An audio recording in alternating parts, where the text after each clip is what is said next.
ఎదురుగా కొడుతున్నారు తొడలు, వేసుకుంటారు రా తప్పక చెడలు. పేదోడి కంచౌల 4 మెతుకుల కోసం ప్రజా సంకల్ప యాత్ర చేసి గెలిసిన యుద్ధం. సీమ పౌరుషం పక్కన పెట్టిండుల పేదల కోసం. జెండలు జత కట్టడమే మీ ఎజెండా, జనగుండల గుడి కట్టడమే జగను ఎజెండా. బలిరా బలి బలిరా బలిరా, పులివెందులలో పుట్టిందా పులిరా. కుర్చీల కూర్చోవడమే మీ ఎజెండా. ఎంత సక్సెస్ చేసినందుకు నా తోటి వైఎస్ఆర్ కుటుంబ సభ్యులందరికీ మరొకసారి కృతజ్ఞతలు తెలియపరుచుకుంటున్నాను. ఈయన మన గౌరవ ముఖ్యమంత్రి గారు అయినటువంటి నారా చంద్రబాబు నాయుడు గారు ఎలక్షన్ ముందు ఎటువంటి హామీలు ఇచ్చాడన్నది మళ్ళీ విపులంగా చెప్పవసరం లేదు, అందరికీ తెలిసిన విషయమే.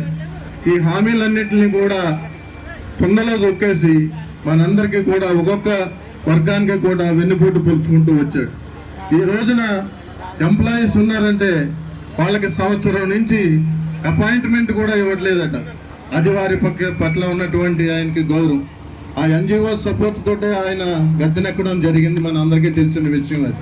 అదేవిధంగా మన డెల్టా రైతాంగాన్ని అంతటికీ కూడా ఆయువు పట్టైనటువంటి జీవనాడి పోలవరం ప్రాజెక్టు 4.5 మీటర్లు ఎత్తు తగ్గిస్తుంటే మౌనంగా ఉన్నాడు అతను.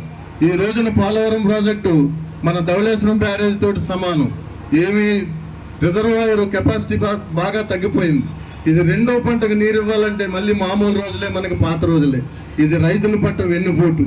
ఇలాగ చెప్పుకుంటూ పోతే ప్రతి దానికి కూడా ఒక్కో వర్గానికి ఒక్కో రకమైనటువంటి వెన్నుపోటు. మొత్తం అతని జీవితం అంతా కూడా పుట్టినప్పటి నుంచి ఈ రోజు వరకు కూడా ఎన్ని పూటల దినంతో గడుపుకుంటూ వచ్చాడు. అటువంటి వాడికి మనం ఈ నిరసన తెలియపరిచి కళ్ళు తెరిపిస్తున్నాడు అనేసి ఈ విధంగా మీ అందరికీ నా హృదయపూర్వక నమస్కారాలు తెలియపరుచుకుంటూ ఈ అవకాశం ఇచ్చినటువంటి పెద్దలకు కూడా నా కృతజ్ఞతలు తెలియపరుచుకుంటూ సెలవు తీసుకుంటున్నాను.